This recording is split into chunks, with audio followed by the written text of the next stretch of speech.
Yes. So, hello students. Welcome to new section by Aptar Veda classes, that is daily AIA PGET practice questions. Every day you will be asked 10 questions and the time duration will be 15 minutes. Now, how you have to appear for the test? First, you have to download the app from Google Play Store. After that, you have to complete the process of sign up. After signing up, you have to enroll to daily live test course. Once you have enrolled, then you can start appearing for the test. Once you are done with the test, you can check solutions on our YouTube channel. So let us begin with our first question. Sushruta अनुसार बस्ती प्रदेश में कौन से स्नायु होते हैं? शरीर रचना का question है ये। तो अब इसका आंसर है यहाँ पर last option D, Sushir. Reference है सुश्रुत शारीर 5/40। अब बाकी ऑप्शंस भी देख लेते हैं जैसे हम हर बार करते हैं। पहले देखते हैं प्रतान। प्रतान में प्रतान स्नायु कौन कौन से रीजन में होते हैं? प्रतान स्नायु रहते हैं शाखा में,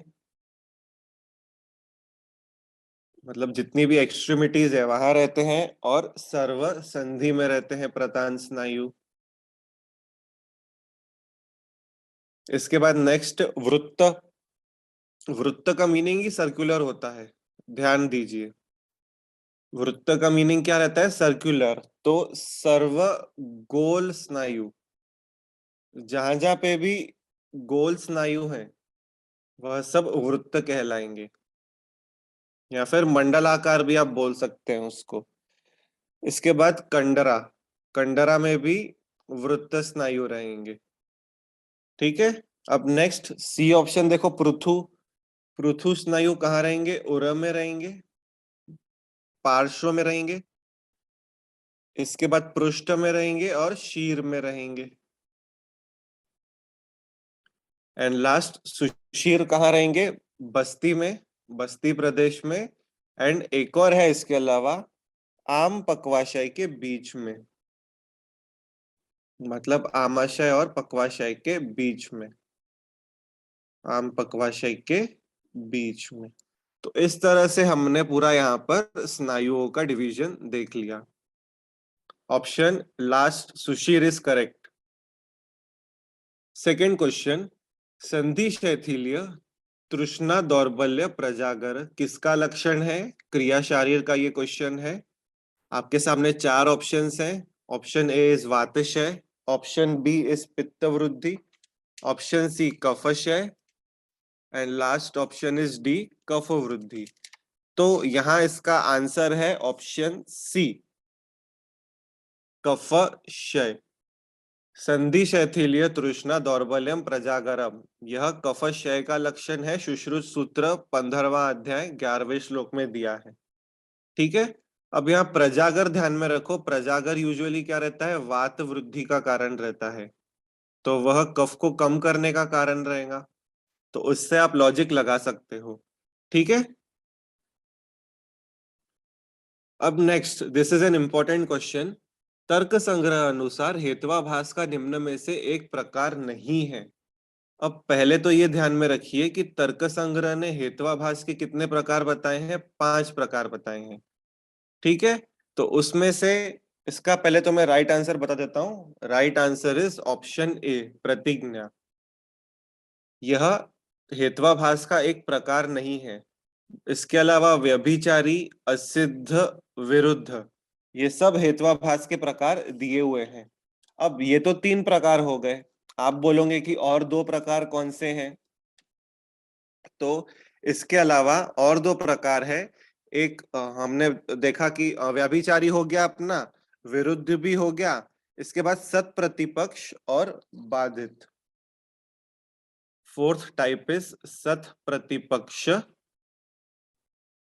एंड फिफ्थ टाइप इज बाधित। इस तरह से यहाँ पर तर्क संग्रह ने हेत्वाभास के 5 प्रकार बताए हैं। ठीक है। Option A is correct.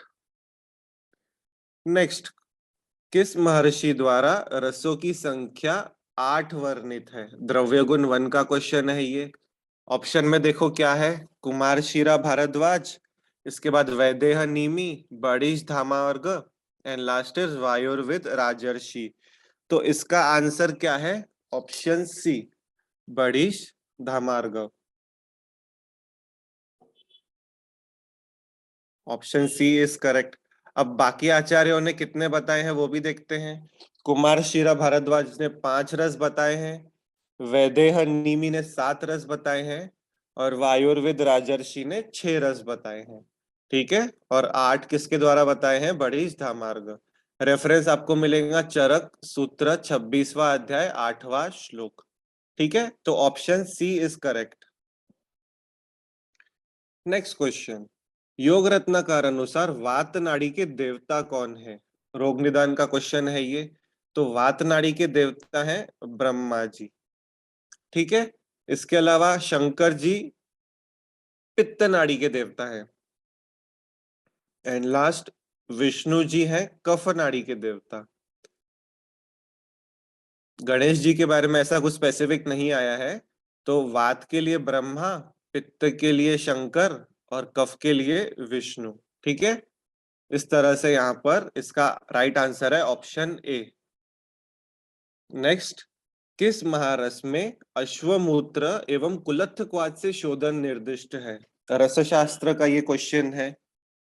तो यहाँ पर राइट आंसर मैं आपको बता देता हूँ, राइट आंसर है ऑप्शन बी, वैक्रांत। वैक्रांत में हम शोधन किससे करते हैं? अश्वमूत्र से और कुलत्थ क्वाथ से। अब अभ्रक में किससे करते हैं शोधन? अभ्रक के लिए हम यूज करते हैं कांजी और त्रिफला क्वाथ और गोदुग्ध। किसी एक से हम शोधन कर सकते हैं। ठीक है, माक्षिक के लिए हम क्या यूज करते हैं? नींबू स्वरस या फिर त्रिफला और भृंगराज स्वरस। ये हम माक्षिक के लिए यूज करते हैं। एंड लास्ट शीला जतु। शीला जतु के लिए हम यूज करते हैं आइदर गोदुग्ध और त्रिफला क्वाथ। तो ये ध्यान में रखिए। अश्वमूत्र यहाँ पे स्पेसिफिकली ध्यान रखो। अश्व मतलब क्या होता है? घोड़ा। घोड़े के मूत्र से। अब एक कोड थोड़ा समझने के लिए आप इसको याद रख सकते हो कि जो वैक्रांत है, मतलब जो पुराने जमाना के राजा रहते थे उनका नाम वैक्रांत वगैरह रहता था, तो वो कैसे घोड़े पे आते थे, है ना? तो आप ऐसे कोड बना के याद रख सकते हो उसको कि वैक्रांत जो है वह घोड़े पे आते थे अपनी प्रजा में। ठीक है, तो इसका आंसर क्या है? ऑप्शन बी, वैक्रांत। Seventh question, follicular keratitis is caused by the deficiency of which vitamin? Question बहुत easy है। Follicular keratitis. First, what is keratitis? It is the inflammation of cornea. Inflammation of cornea. और किसकी deficiency में होता है ये? Vitamin A. बहुत simple है। इसके अलावा नाइट ब्लाइंडनेस भी हमें विटामिन ए डेफिशिएंसी में मिलता है। ठीक है, तो ये यहाँ पर ध्यान में रखो। पहले तो केराटाइटिस का मीनिंग समझो और वो किस ऑर्गन से रिलेटेड है वो समझो, अपने आप आपको आंसर मिल जाएगा इसका। अब नेक्स्ट क्वेश्चन देखिए, which test is used for detecting toxicity of arsenic poison? This is also an important question. तो इसका राइट आंसर क्या है? Option A, Marsh test. Marsh test से हम आर्सेनिक पॉइजन की टॉक्सिसिटी को डिटेक्ट कर सकते हैं। ठीक है, अब इसके अलावा नेक्स्ट ऑप्शन भी देख लेते हैं हम। नेक्स्ट ऑप्शन में क्या क्या दिया हुआ है? तो सबसे पहले मार्कस टेस्ट जो है वह किसकी टॉक्सिसिटी के लिए यूज होती है? ओपीएम के लिए। ओपीएम के लिए हम मार्कस टेस्ट यूज करते हैं। मैकेवेंस टेस्ट अल्कोहल की टॉक्सिसिटी के लिए यूज करते हैं। एंड मेड्रियाटिक टेस्ट किसके लिए करते हैं? धतूरा टॉक्सिसिटी के लिए। तो ये हो गए उसके बाकी के ऑप्शंस का सॉल्यूशन। आर्सेनिक पॉइजन के लिए है Marsh test, Marquis test is for opium poisoning, McEwen's test is for alcohol poisoning, mydriatic test is for dhatura poisoning. Next question, नीचे दो कथन दिए गए हैं। कथन एक, सुश्रुत अनुसार छेदन व लेखन हेतु मंडलाग्र शस्त्र का प्रयोग किया जाता है।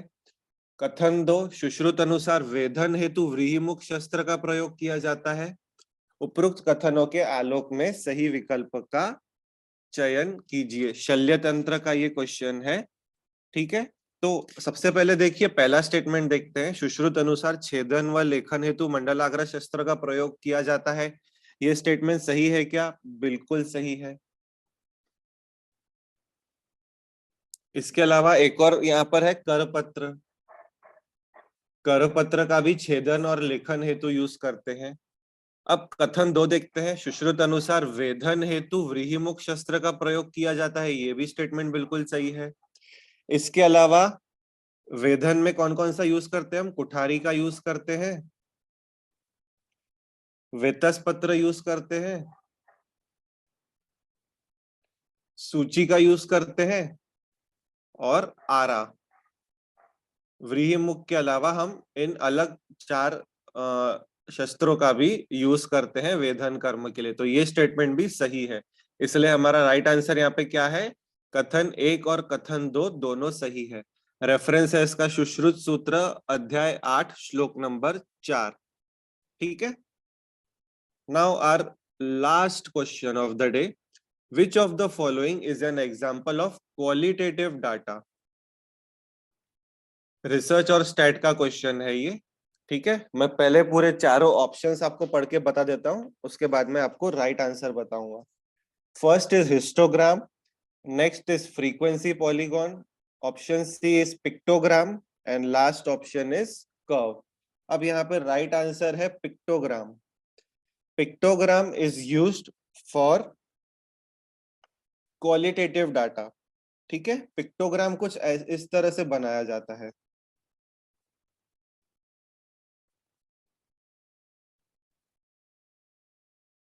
दिस इज पिक्टोग्राम, ठीक है। इसके अलावा यहाँ पर क्वालिटेटिव डाटा में और क्या क्या यूज होता है? पाई या फिर सेक्टर, वो भी हम क्वालिटेटिव डाटा के लिए यूज करते हैं। इसके अलावा बार एंड लास्ट इज मैप, ये सब क्वालिटेटिव के लिए यूज करते हैं। अब नेक्स्ट क्वांटिटेटिव। क्वालिटेटिव तो देख लिया, अब क्वांटिटेटिव भी अपने को पता होना जरूरी है। इसमें फर्स्ट इज हिस्टोग्राम, इसके बाद है फ्रीक्वेंसी पॉलीगॉन, इसके बाद है frequency curve and last is ogive. Ogive usually cumulative frequency को हम बोलते हैं, ठीक है। ये सब हमारा रिसर्च स्टैट के अंदर कवर होने वाला है, ठीक है। तो यहाँ पर है option C, pictogram is correct. So thank you students for your attention. That's all for the day.